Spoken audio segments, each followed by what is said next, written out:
السلام علیکم ورحمۃ اللہ وبرکاتہ. ڈیئر بردر اینڈ سسٹرز، آج ہم 20ویں اور 21ویں پارے کی تفسیر بیان کریں گے، کیونکہ ہم 18 اور 19 کر چکے ہیں. اور الحمدللہ کہ اللہ کے پاک اور بابرکت نام سے اور رسول پاک صلی اللہ علیہ وآلہ وسلم کے بابرکت نام سے نحمدہ و نصلی علی رسولہ الکریم. اما بعد فاعوذ باللہ من الشیطان الرجیم. بسم اللہ والحمد للہ رب العالمین والصلاة والسلام علی خاتم النبیین و سید المرسلین. رب یسر ولا تعسر وتمم بالخیر. رب اشرح لی صدری ویسر لی امری واحلل عقدۃ من لسانی ویفقہوا قولی. آمین. شروع کرتے ہیں جو اللہ کے بابرکت نام سے، جو نہایت مہربان اور نہایت رحم کرنے والا ہے. یہ جو 20واں پارہ ہے، اس کے 3 حصے ہیں: سورہ نمل کا بقیہ حصہ اور سورہ قصص، اور وہ کمپلیٹ ہے، اور سورہ عنکبوت کا ابتدائی حصہ. اس میں اللہ تعالیٰ نے ابتدا کی یہ ہے کہ وہ لوگ جو اللہ کی ذات سے انکار کرتے ہیں، معاذ اللہ، نعوذ باللہ، اور سوالات کیے کہ ہے کوئی اللہ کے سوا معبود، اور کون جو ہے جو بے قرار دل کی دعا سنتا ہے، اور کون دکھی دل اور بے چین دل کی پکار سنتا ہے اور پھر اسے پورا کرتا ہے. ہے کوئی اللہ کے سوا معبود. اللہ تعالیٰ مسلسل جو ہیں وہ اہل زمین سے مخاطب ہیں. پھر اللہ رب العزت پوچھتے ہیں کہ کون ہے جو مصیبت کے وقت دعائیں سنتا ہے اور تکالیف کو دور کرتا ہے، اور کون ہے جو خشکی اور رات کی تاریکیوں میں انسان کی رہنمائی کرتا ہے، اور کون ہے جو خوشخبری دینے والی ہواؤں کو بھیجتا ہے، اور کون ہے جو رات کو تاریکیوں کو رات کی دن کے اجالوں میں بخشتا ہے، اور دن کے اجالوں کو آخرکار رات کی تاریکی میں لے آتا ہے. کیونکہ اس میں بھی سراسر انسان کی بھلائی ہے. دن کام کے لیے ہے اور رات آرام کے لیے. جس طرح ہم سوتے وقت کوئی موسم کے حساب سے ہلکی پھلکی چادر لے لیتے ہیں، اللہ رات کی تاریکیوں کو انسان کے اوپر اڑا کر اس کو نیند کے لیے کچھ لمحے، کچھ گھنٹے اس کو عنایت کرتا ہے، تاکہ وہ پرسکون انداز میں، پرائیویسی کے انداز میں اپنی نیند کو پورا کر سکے. اس کے بعد اللہ تعالیٰ نے اپنی ہی توحید کو مسلسل بیان کیا ہے، اور کیوں نہ کرے، کیونکہ اللہ کے سوا کوئی اس نہ توحید کے لائق ہے اور نہ ہی حمد و ثنا کے لائق ہے. اور صرف اللہ ہی ہے جس نے اس تمام کائنات کی تخلیق کی اور ہم سب کو تخلیق کیا، اور انتہائی سائنٹیفکلی، انتہائی سسٹمیٹکلی، اور انتہائی ہماری ضرورت کی تمام تر چیزوں کو مد نظر رکھتے ہوئے اللہ تعالیٰ نے ہر سسٹم کو، ایک ایک سسٹم جو انسان کے اندر موجود ہے، وہ سسٹم چاہے ڈائجسٹو سسٹم ہو، چاہے پروڈکٹیو سسٹم ہو، چاہے وہ ریسپیریٹری سسٹم ہو، ہر سسٹم کو اللہ تعالیٰ نے ٹھیک ٹھیک برین کو انتہائی کنٹرول دے کر، سپر کنٹرول دے کر، اور اس کو انتہائی ایک کمپیوٹر سے بھی بہت کہیں زیادہ، کوئی مقابلہ نہیں ہے انسان کے دماغ کا کسی بھی کمپیوٹر سے. انسان ہی ہے جس نے کمپیوٹر بنائے. تو یہ اللہ ہی تعالیٰ ان تمام تعریفوں کا جو ہے وہ سزاوار ہے، اور اللہ تعالیٰ ہی کو یہ تمام تعریفیں زیبا ہیں. اللہ تعالیٰ نے رزق عطا کیا، بارش برسائی، پانی سے جو ہے وہ سبزہ اگایا، نباتات، فصلیں، اور انسان کی خوشنمائی اور اس کی دلربائی کے لیے بہت گرین سبزہ کتنا آنکھوں کو ٹھنڈک بخشتا ہے جب انسان ان کو دیکھتا ہے. اس کا کلر، اور اتنے رنگ اس دنیا میں پیدا کیے، مختلف رنگوں سے یہ رنگ برنگی دنیا بنائی، اور جس چیز کو چاہا اللہ نے بے رنگ کیا، اور جس چیز کو چاہا اللہ تعالیٰ نے بے شمار خوبصورت رنگ عطا فرمائے. تو یہ وہی تو رازق ہے، وہی تو خالق ہے، وہی مالک ہے، وہی مصور ہے، وہی سمیع ہے، وہی بصیر ہے، وہی علیم ہے، وہی خبیر ہے، وہ سب کی سننے والا ہے. ہمیں چاہیے مسلمانوں کو اور تمام انسانوں کو کہ اسی رب کی عبادت کریں اور اس کی توحید کے گن گائیں اور اس کی توحید میں اس کی ذات میں کسی کو شریک نہ کریں، کیونکہ شرک سب سے بڑا گناہ ہے اور شرک سب سے بڑا جو ہے وہ ظلم ہے۔ اللہ تعالیٰ نے کافرین اور منافقین کو چیلنج کیا ہے کہ تم میں سے ہے کوئی جو میرے جیسا سسٹم پیدا کر سکے، جو میرے جیسی کوئی تخلیق پیدا کر سکے، جو میری جیسی کوئی آیت بنا سکے۔ ظاہر ہے یہ چیلنج صرف اللہ تعالیٰ ہی کر سکتے ہیں۔ اس کے بعد جیسے کافر کہا کرتے تھے کہ جب ایک بار زندگی مل گئی تو اس پہ تو وہ ظاہر ہے یقین کیسے نہ کرتے، بڑے سے بڑا ایتھسٹ ہے، کوئی بڑے سے بڑا کافر ہے، اس کو پتہ ہے کہ اگر وہ زندہ ہے تو اس کا مقصد ہے کہ وہ زندگی دنیا میں موجود ہے۔ تو اکثر ایتھسٹ کا، کفار کا، منافقین کا ڈٹائی سے بھی یہ سوال ہوتا ہے کہ موت کے بعد کیسے زندہ ہوں گے، یہ تو ہو ہی نہیں سکتا۔ کیوں؟ سب سے بڑی لاجک یہ کہ جس نے پہلی بار پیدا کیا، تخلیق کے تمام تر مراحل اللہ تعالیٰ نے قرآن پاک میں کھول کے واضح کر دیے، روشن طریقے سے واضح کر دیے۔ جب اللہ تعالیٰ تخلیق ایک بار کرتے ہیں تو وہی مصور، وہی تخلیق کار دوبارہ تخلیق نہیں کر سکتا۔ یقیناً قیامت کے بعد جو دوبارہ، یا موت کے بعد جو دوبارہ زندگی شروع ہوگی، اس کے اوپر وہ حق ہے اور اس کے اوپر یقین ہر مسلمان کا جو ہے وہ عین یقین ہے۔ اور اسی یقین کی وجہ سے اس فانی دنیا کی زندگی کے بعد جو فانی لا فانی زندگی شروع ہوگی، امورٹل لائف شروع ہوگی، ہیئر آفٹر لائف شروع ہوگی، اس کی وجہ سے انسان اپنے اعمال کو مد نظر رکھتا ہے ہر وقت کہ ایک روز جزا کا دن ہوگا، قیامت محشر کا دن ہوگا کہ جب اعمال نامے اور انسان کے اعمال پیش کیے جائیں گے اور حق اور باطل اور جنت اور دوزخ اس کا فیصلہ ہو جائے گا۔ تو اللہ تعالیٰ نے تمام لوگوں کو مخاطب کرتے ہوئے کہا کہ جس نے ایک بار زندگی دی ہے وہی دوسری بار بھی زندگی دے گا۔ پھر مشرکین اور کفار سے مخاطب ہیں کہ اللہ رب العزت کہ اگر تم نے نافرمانی کا سلسلہ جاری رکھا، یہ وارننگ والی آیات ہیں، تنبیہ والی آیات ہیں، ان آیات کو ہمیں اپنے لیے بھی سوچنا چاہیے کہ اگر تم نے یہ تمام تر نافرمانی، سرکشی کا یہ سلسلہ جاری رکھا اور اگر تم نے میرے احکامات پہ عمل نہیں کیا تو میں تمہیں وہی سزا دوں گا جو میں نے تم سے پچھلی قوموں کو دی، اور ان کو نیست و نابود کر دیا اور ان کو ایسا عذاب ڈالا کہ وہ اس عذاب کی نظر ہو گئے۔ بہت ہی مکمل ترین یاد دہانیاں ہیں، مکمل ترین بہت کروشل ریمائنڈرز ہیں اللہ کی جانب سے، اور بہت ہی وارننگز ہیں، چونکہ اللہ تعالیٰ رحیم و کریم ہے، اللہ تعالیٰ قہار و جبار بھی ہے۔ ان تمام باتوں کو یاد کرنا چاہیے کہ جب مسلسل اللہ تعالیٰ کی نافرمانی ہوگی اور اللہ کے احکامات کی نافرمانی اور سرکشی اور بغاوت ہوگی، بے شک ہم نام سے اپنے آپ کو مسلمان کہیں اور اس کے باوجود عمل نہ کریں تو یہ سرکشی ہے، یہ بغاوت ہے، یہ جھٹلانا ہے۔ تو پھر کس بہتر انجام کی ہم پرواہ کر سکتے ہیں، یا کس بہتر انجام کی ہم توقع کر سکتے ہیں؟ ہمیں توقع پھر بالکل نہیں کرنی چاہیے۔ اس لیے ابھی ہم زندہ ہیں، ابھی ہم زندہ ہیں اور ابھی ہم اعمال کر سکتے ہیں اور اللہ تعالیٰ سے معافی مانگ کے اللہ تعالیٰ کو منا سکتے ہیں۔ اور اللہ تعالیٰ نے کہا کہ عبرت حاصل کرو ان اقوام سے جن کے اوپر بدترین عذاب نازل ہوا۔ سورہ نمل کے بعد سورہ قصص ہے جس کے اندر فرعون کی سرکشی اور حضرت موسیٰ علیہ السلام کی جو ہے وہ مکمل زندگی اور اس کے متعلق پورا واقعہ بے انتہا ساری تفصیل سے پیش کیا گیا ہے کہ جب اپنی اہلیہ کے ساتھ اب اپنے وطن تشریف لے جا رہے تھے 10 سال کے بعد حضرت موسیٰ، تو انہوں نے طور کے اوپر روشنی جلتی ہوئی دیکھی، آگ جلتی ہوئی دیکھی، تو آپ سردی کی وجہ سے اس آگ کو لینے چلے گئے، تو وہاں ندائے غیب سے اللہ تعالیٰ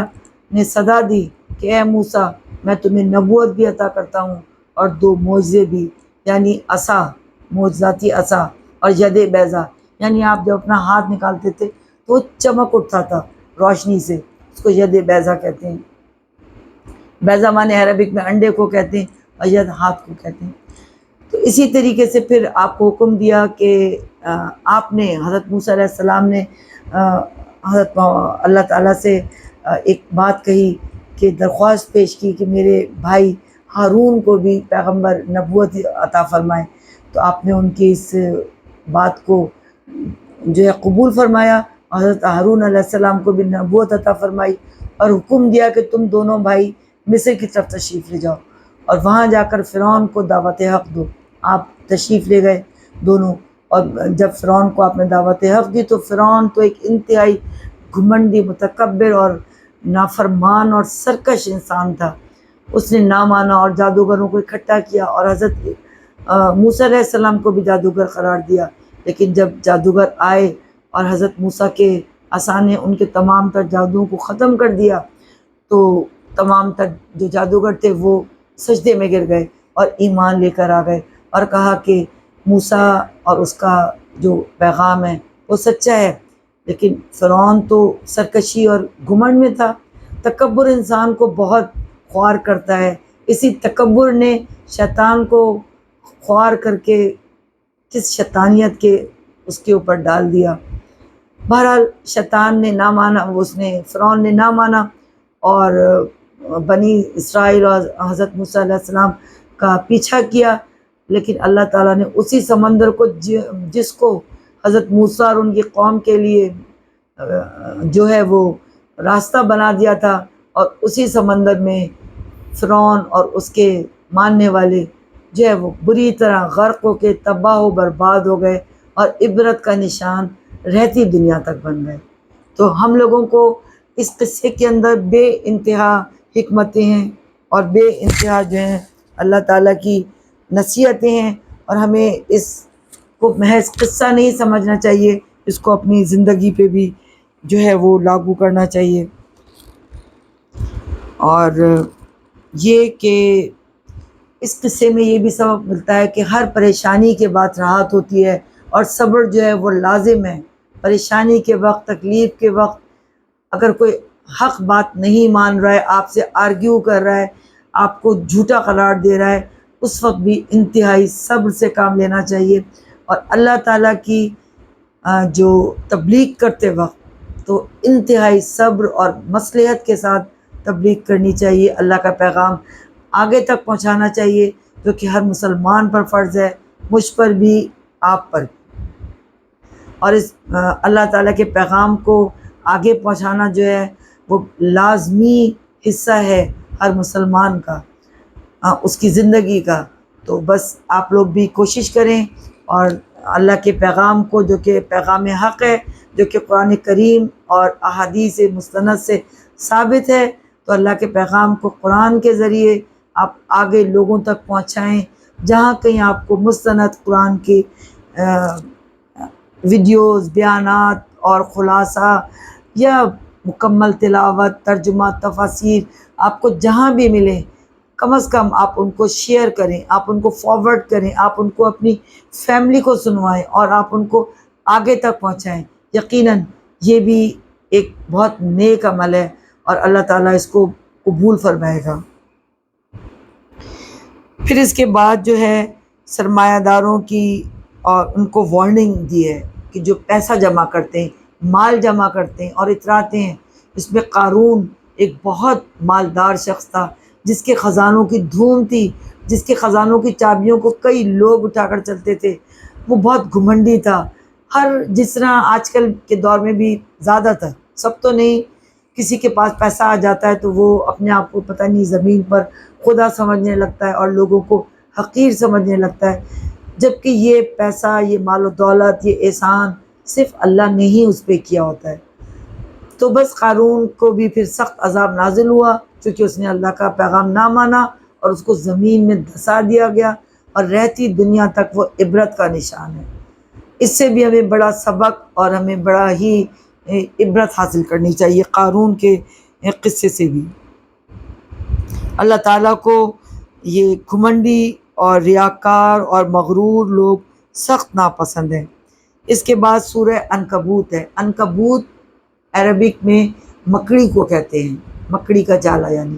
اس میں اللہ تعالیٰ نے منافقین اور کافرین کی باتوں کو، ان کے دعووں کو اور ان کے اعمال کو مکڑی کے جالے سے تشبیہ دی ہے کہ کتنا کمزور ہوتا ہے مکڑی کا جالا، جس کو مکڑی کتنی محنت سے بنتی ہے، بناتی ہے، سمجھتی ہے کہ بھئی بہت اس نے کوئی کام دیا، لیکن ایک معمولی سی ہوا کے جھونکے سے، ایک ذرا سی کسی چیز کے ہٹانے سے مکڑی کا جالا غائب ہو جاتا ہے۔ اس اس چیز کی تو ہم لوگوں کو خود ہی بہت احساس ہے کہ جب جالے گھر میں لگ جاتے ہیں تو ان کو ہم کسی بھی چیز سے صاف کر لیتے ہیں بآسانی۔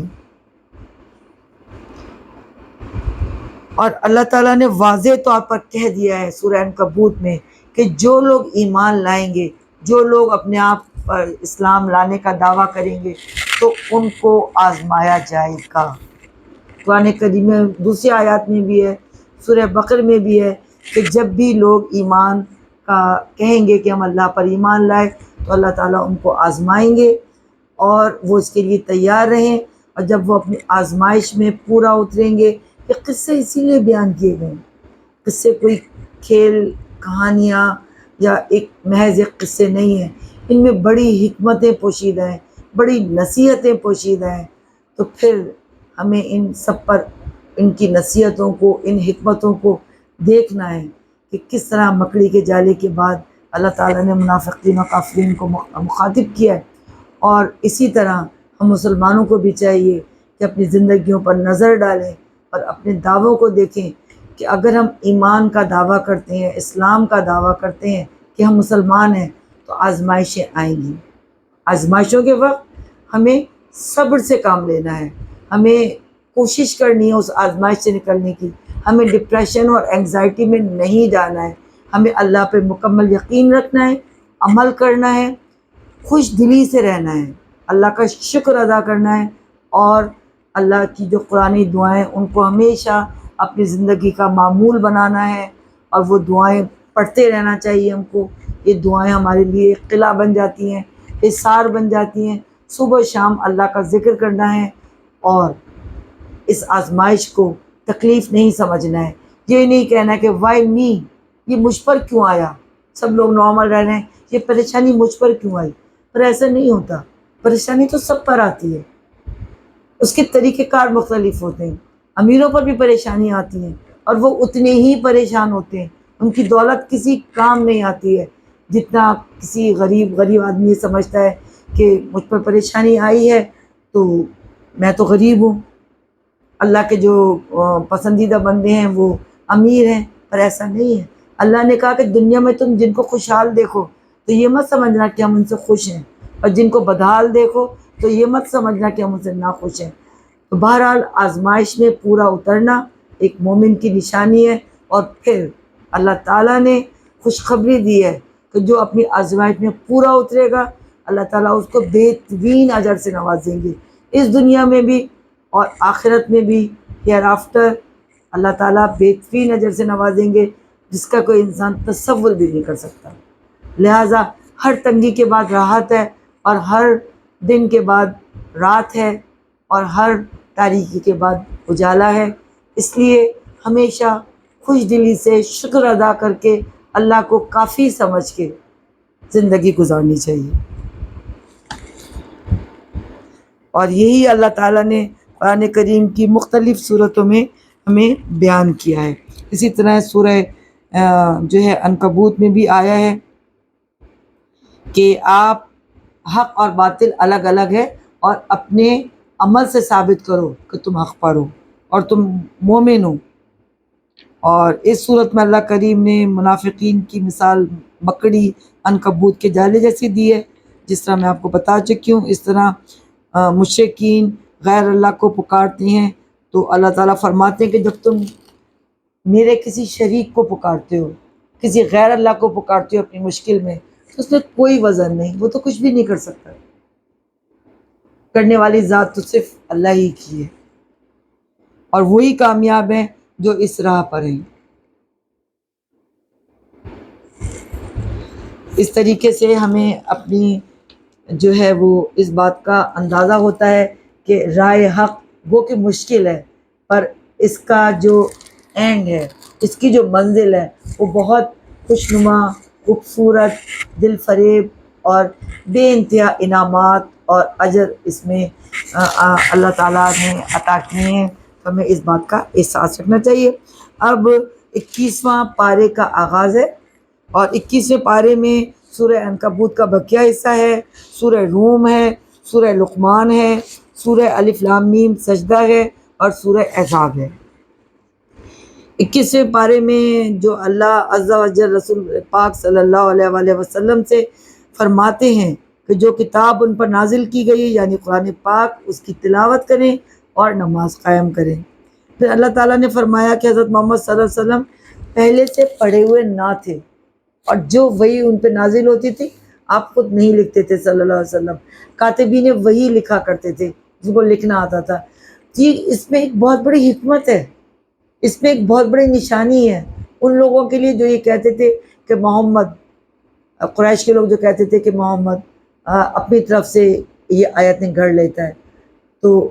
آپ تو نہ پچھلے واقعات جانتے تھے، نہ آپ علم رکھتے تھے اور نہ ہی آپ لکھ سکتے تھے. تو یہ خالصتاً اللہ کا کلام ہے جو وحی کے ذریعے حضرت جبریل علیہ السلام کے ذریعے حضور پاک صلی اللہ علیہ وسلم کے دل پہ نازل ہوا کرتا تھا. اللہ تعالیٰ نے جو ہے سبحان اللہ اس بات پر، اور جو سن رہے ہیں ان کو بھی سبحان اللہ کہنا چاہیے کہ اللہ تعالیٰ نے اپنے ہی رسول کو اس طرح منتخب کیا کہ اس کے کلام کے برق ہونے پر کوئی انگلی نہ اٹھا سکے. اللہ نے جو ہے وہ جھگڑے کرنے والے لوگوں کے بارے میں آیت بیان فرمائی ہے کہ وہ ظالم ہیں، وہ کافر ہیں جو جھگڑے کرتے ہیں. جھگڑالو لوگ اللہ کو پسند نہیں ہیں. اللہ کو نرم مزاج، نرم خوب، دھیمے لہجے میں بات کرنے والے لوگ پسند ہیں، تیز آواز. آگے سورہ لقمان میں یہ بات آئے گی کہ تیز آواز میں بات کرنے والے اللہ کو پسند نہیں ہیں. اب یہ سورہ عنکبوت ہی چل رہی ہے، اس میں اللہ اس صورت میں فرماتے ہیں جو میرے راستے میں جد و جہد کرے گا، جو دین حق میں چلنے میں جو مشکلات پیش آئیں گی ان کو خندہ پیشانی سے قبول فرمائے گا، میں اس کو راستے دکھاؤں گا اور میں اس کو بہترین اجر سے نوازوں گا. بے شک اللہ احسان کرنے والوں کے ساتھ ہے. سورہ عنکبوت کے بعد سورہ روم ہے. روم ایک سپر پاور تھا، اور یہ جب صورت نازل ہوئی اس وقت روم کو جو ہے فارس کے اندر شکست ہو رہی تھی اور آتش پرستوں سے،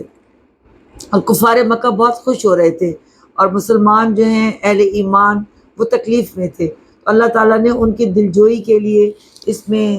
فرمایا کہ روم کو جو ہے وہ اہل روم کو فتح حاصل ہوگی. اور پھر یہی ہوا کہ کچھ عرصے کے بعد، کچھ سالوں کے بعد اہل روم کو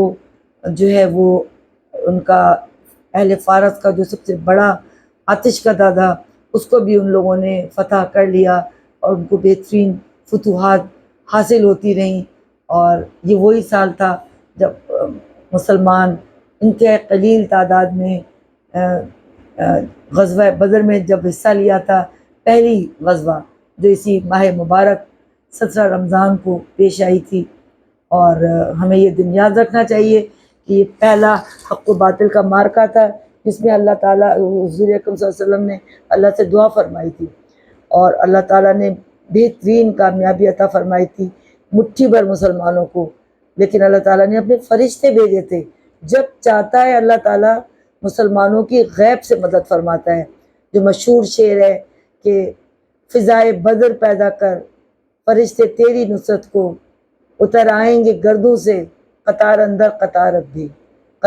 گردوں جو ہے آسمان کو کہتے ہیں. تو یہ بہترین مثال ہے کہ سورہ غزوہ بدر میں کس طرح اللہ تعالیٰ نے مومنین کو فتح حاصل کی، اور ہر چیز کا اختیار جو ہے وہ صرف اللہ کے پاس ہی ہے. اور اللہ تعالیٰ نے ارشاد باری تعالیٰ فرمایا ہے کہ روز قیامت 2 فرقے ہوں گے، صرف 2، ایک اہل ایمان اور ایک اہل باطل، کفر کرنے والے. اہل ایمان جنت کی خوشخبری ہے اور کافرین کے لیے جہنم کی ہولناکیاں اور جہنم کی تباہ کاریاں اور جہنم کی مصیبتیں ان کا انتظار کر رہی ہیں۔ اس طرح ہمیشہ اہل حق جو ہیں وہی غالب رہیں گے، اور یہ بے شک دنیاوی طور پر کم نظر آئیں یا مغلوب نظر آئیں، لیکن فتح ہمیشہ حق کی ہوگی۔ یہ بات جو ہے دل کو بہت اطمینان دیتی ہے، یہ بہت ہوپ فل باتیں ہیں کہ ایک انسان جو سچا ہوتا ہے، جس کو بظاہر ناکامی ہو رہی ہے، لوگ اس کو اچھا نہیں سمجھ رہے ہیں، وہ سیدھے راستے پہ چل رہا ہے، اس کو جو ہے وہ مسلسل شکست ہو رہی ہے یا اس کی زندگی میں پریشانیاں ہیں، لیکن وہ یاد رکھے کہ اللہ تعالیٰ اس کو اجر سے نوازیں گے۔ اللہ تعالیٰ کسی کا احسان نہیں رکھتے۔ اللہ تعالیٰ تو ماشاء اللہ دینے والے ہیں، الحمدللہ، سبحان اللہ۔ اللہ کی کیا ہی بات، اللہ نے اپنے خزانے کھول رکھے ہیں، پر تھوڑے سے ٹیسٹ کے بعد تھوڑا سا صبر ضرور کیجئے، کہ صبر ہی مومنین کی نشانی ہے، اور اللہ صبر کرنے والوں کے ساتھ ہے اور صبر کرنے والوں کو پسند فرماتا ہے، اور مومنین کی نشانی ہے۔ اس صورت میں اللہ تعالیٰ نے مسلمانوں کو یاد دہانی کروائی ہے کہ قرابت داروں، مسکینوں اور مسافروں کی مدد کیا کرو، اور ان کو ان کا حق دو۔ مطلب ہم اگر ان کا خیال کرتے ہیں تو ہم کوئی خاص کام نہیں کرتے، یہ ان کا حق ہے۔ قرابت دار، رشتہ دار، عزیز، جو کسی وجہ سے معاشی طور پر یا کسی وجہ سے ان کو اگر ہماری ضرورت ہے، اور مسکین لوگ، غریب لوگ، ان کو اگر ہماری کوئی بھی ضرورت ہے، اور مسافر، تو انسان اپنے گھر سے دور ہوتا ہے، اپنے وطن سے دور ہوتا ہے، تو اس کو بہت ساری چیزوں کی ضرورت پیش آتی ہے، تو لوگوں کو چاہیے کہ ایسے لوگوں کی مدد کیا کریں، یہ ان کا حق ہے، یہ کوئی احسان نہیں ہے۔ اور سود کے منع فرمایا، آپ کو پتہ ہے سود تو نعوذ باللہ بدترین اور بہت ہی غلط ترین چیز ہے، اور اس کو کھانے والا، اس کو اس میں کوپریٹ کرنے والا، اللہ تعالیٰ اس کو بدترین عذاب سے جو ہے وہ دیں گے، اور اس کے بدلے میں زکوٰۃ جو ہے وہ مال کو بڑھاتی ہے، وہ مال کو پاک کرتی ہے، وہ مال میں اضافہ کرتی ہے۔ اس لیے کبھی بھی کسی کو دینے میں بخل سے کام نہ لیں، کسی بھی ضرورت مند کو دینے میں ایک تو زکوٰۃ پوری ادا کرنی ہے، جو اللہ تعالیٰ نے اس کی بتایا ہے، اس کا اماؤنٹ، جو طریقہ کار مکمل طور پر، اس کے بعد بھی آپ کے پاس جو مال ہے اس میں سے آپ کے رشتہ داروں، مسکینوں، قرابت داروں اور مسافروں کا حق ہے۔ اس کے بعد سورہ لقمان شروع ہوتی ہے، جو کہ سورہ لقمان، حضرت لقمان ایک بہت عالم اور بہت دانائی والے بزرگ تھے، تو انہوں نے بہت اچھی اچھی باتیں بتائی ہیں، اور انہوں نے اپنے بیٹے کو وصیتیں کی ہیں، وہ وصیتیں قرآن میں شامل کر دی ہیں آیات کے ساتھ، کہ انہوں نے نصیحت کی کہ نماز قائم کرنا، اور کبھی شرک نہ کرنا، اللہ کے ساتھ کسی کو شریک نہ کرنا، شرک بہت بڑا ظلم ہے، لوگوں کی مدد کیا کرنا، اور ہمیشہ اہل ایمان کے ساتھ رہنا، اور زمین پر کبھی اکڑ کے نہ چلنا، اللہ کو اکڑ ناپسند ہے، اللہ کو خود پسندی سخت ناپسند ہے، اللہ کے سوا کون خود پسندی دکھا سکتا ہے؟ ایک اللہ ہی تو ہے جس کے پاس سارے اختیارات ہیں۔ انسان تو بہت بے بس ہے، انسان بہت بے بس ہے، وہ ایک قدم نہیں اٹھا سکتا، وہ ایک لفظ بول نہیں سکتا،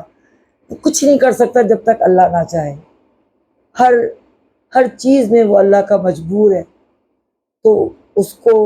نہیں سوٹ کرتا کہ وہ کسی اللہ کی دی ہوئی چیز پہ اترائے۔ مطلب اگر ہمیں کوئی چیز دے تو کیا ہم اس پہ اترا سکتے ہیں؟ ہمارے پاس ہماری کوئی چیز نہیں ہے،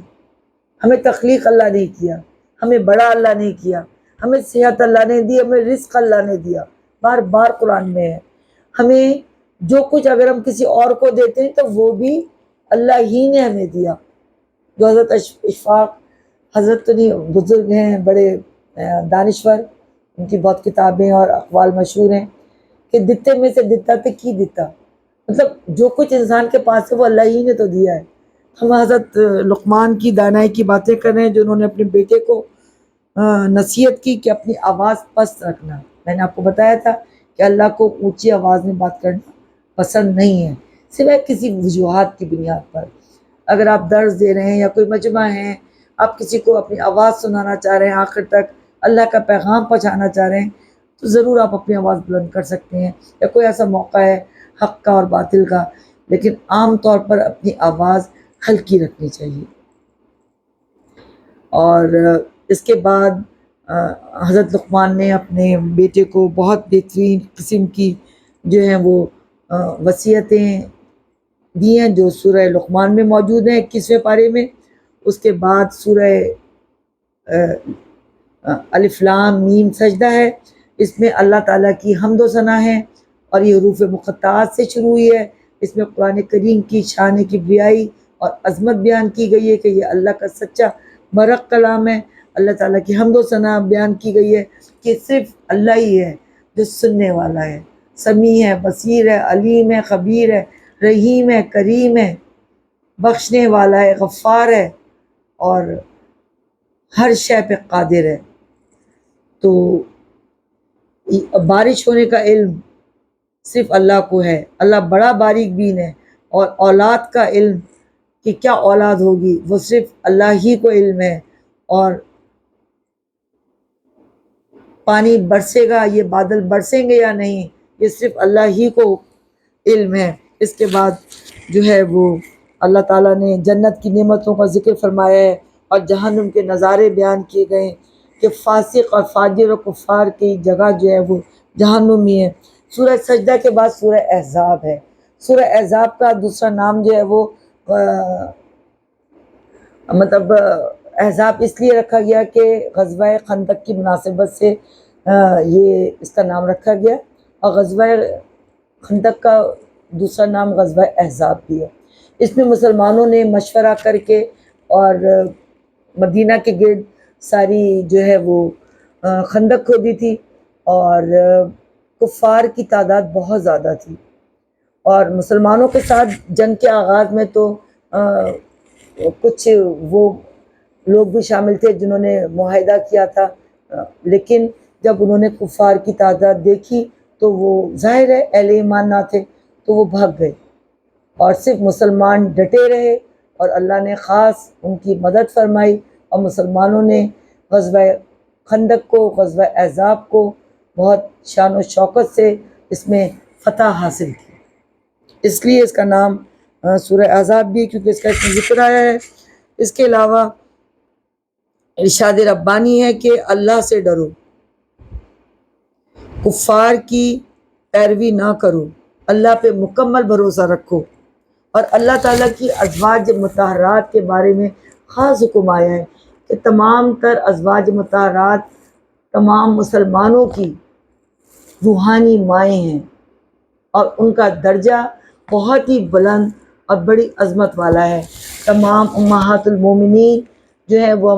ان کو ہمیں بہت عزت و احترام سے ان کا ذکر کرنا ہے، اور اپنے دل میں ان کے لیے بے تحاشا عزت و احترام رکھنا ہے، اور ان کو امی یا والدہ یا ام المومنین، تمام مومنوں کی ماں کہہ کر پکارنا ہے، کیونکہ اللہ دلوں کے حال جانتے ہیں۔ تو اس میں ایک خاص بات یہ بھی ہے کہ ازواج المطہرات یہ سورہ احزاب میں ہی ہے کہ ازواج المطہرات کو بہت جو ہے عظمت ان کی بیان کی گئی ہے۔ اور اس کے بعد اللہ تعالیٰ نے فرمایا کہ جس کو اللہ سے ملاقات اور یوم حساب پر یقین ہے، اس کو رسول اللہ صلی اللہ علیہ وسلم کی زندگی اس کے لیے بہترین نمونہ ہے۔ یعنی اللہ تعالیٰ نے ہر مسلمان کو ہی یوم جزا پر یقین ہے، کیونکہ اگر ہم یوم جزا پر یقین نہیں کریں گے اور اس کو یوم حساب نہ مانیں گے تو ہمارا ایمان مکمل نہیں ہوگا۔ تو جس کو بھی اس بات پہ یقین ہے تو اسی طریقے سے وہ رسول اکرم صلی اللہ علیہ وآلہ وسلم کی پیروی کرے، ان کی اطاعت کرے۔ اللہ تعالیٰ نے بارہا قرآن کریم کی آیتوں میں فرمایا ہے کہ اللہ کی اطاعت کرو اور اس کے رسول صلی اللہ علیہ وآلہ وسلم کی اطاعت کرو، کیونکہ آپ کی زندگی قرآن پاک کا عملی نمونہ تھی، اور ہمارے پاس جو کچھ ہے وہ قرآن پاک ہے، اب اس زمانے میں ہمیں جس چیز کو تھامنا ہے وہ قرآن کی رسی کو اور سنت کو. رسول اکرم نے حجۃ الوداع کے موقع پر فرما دیا تھا میں تمہارے پاس دو چیزیں چھوڑے جا رہا ہوں، ایک قرآن اور دوسرا میری سنت. اگر تم اس کو مضبوطی سے تھامے رہو گے تو تم کبھی بھی گمراہی میں نہ پڑو گے. تو 20ویں اور 21ویں پارے کے خلاصے کا اختتام ہوا، اور اس میں میری ایک بہت پیاری دوست ہیں، بہت عزیز ترین، وہ اس معاملات میں مجھے بہت مشورے دیتی ہیں اور بہت سنتی ہیں میرے تمام جو یہ لیکچرز ہیں، اور جو لوگ باقی لوگ سنتے ہیں وہ سب لوگ. تو لیکن یہ کیونکہ میری عزیز ترین دوست ہیں تو یہ مجھے بہت مشورے دیتی ہیں. تو الحمدللہ آج کا جو 20واں اور 21ویں پارے کا لیکچر ہے وہ میں نے ان کی تجویز پہ بھی بہت عمل کرنے کی کوشش کی ہے، اور اللہ تعالیٰ اسے قبول فرمائے. اصل تو یہ پیغام اللہ کے لیے ہے، بے شک کہ ٹوٹا پھوٹا ہے، بے شک کہ میری کم علم ہوں میں، بے شک میں اپنے کمی اور کوتاہی کا میں آپ سب کے سامنے اس کا اقرار کرتی ہوں، لیکن میرا مقصد اللہ کے کلام کو آگے پہنچانا ہے اور اپنے اس فرض کو پورا کرنا ہے. اور کون کون اس میں میرا ساتھ دیتا ہے، ان تمام لوگ اللہ تعالیٰ ان کو بہترین جو ہے وہ اجر سے نوازیں، کیونکہ وہ سب لوگ جو اس کام میں اس کو پھیلانے میں، کیونکہ اس کا خلاصہ اور ترجمہ تو ظاہر ہے وہ تو ایک ہی انسان کرتا ہے، وہ تو میں خود کوشش کرتی ہوں کہ اس کو پیش کروں اور بیان کروں، لیکن اس کو آگے لوگوں تک پہنچانے میں کچھ میرے قریبی لوگ میرے ساتھ ہیں. میں ان سب کا نام لیے بغیر بہت شکریہ ادا کرنا چاہتی ہوں. جزاک اللہ خیر کہتی ہوں، جزاکم اللہ خیراً کثیراً کثیرا. اور مجھے امید ہے جب وہ سنیں گے تو وہ پہچان جائیں گے کہ میں کس کا ذکر کر رہی ہوں. آج کے لیے اتنا ہی، اور دعا کیجئے کہ ہمارے تمام تر بقیہ روزے بہترین طریقے سے گزریں. ابھی رمضان ختم نہیں ہوا ہے، خاص طور پر آخری عشرہ باقی ہے، قبر کس لیجئے، اور طاق راتوں کے لیے اور قیام اللیل اور زیادہ کرنے کے لیے اور لیلۃ القدر کو تلاش کرنے کی نیت کر لیجئے کہ آپ لوگ سب جاگ کر اور بہت محنت کر کے جد و جہد کر کے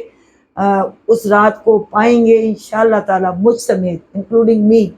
کہ جو 1000 راتوں کی عبادت سے بہتر ہے. سورہ قدر کا جو ترجمہ وہ موجود ہے، اور اللہ پاک ہمارے اس کوشش کو، میری اس خواہش کو ضرور پورا فرمائے کہ اس رمضان المبارک میں میرا دورہ قرآن، خلاصہ قرآن 2024 میں مکمل ہو جائے. اللہ تعالیٰ مجھے صحت اور اتنی توانائی سے نوازیں اور وہ ریسورسز دیں، کیونکہ انسان بہت بے بس ہے. اوکے، اللہ حافظ. انشاءاللہ کل ملاقات ہوگی. 20 اور 21 ہو چکے ہیں انشاءاللہ. اس کے بعد اب خیر سے اللہ کے حکم سے 8 پارے باقی ہیں، تو روزانہ ملاقات ہوتی رہے گی اور اچھی باتیں کرتے رہیں گے. اللہ حافظ، اپنا خیال رکھیے گا. جزاک اللہ خیر.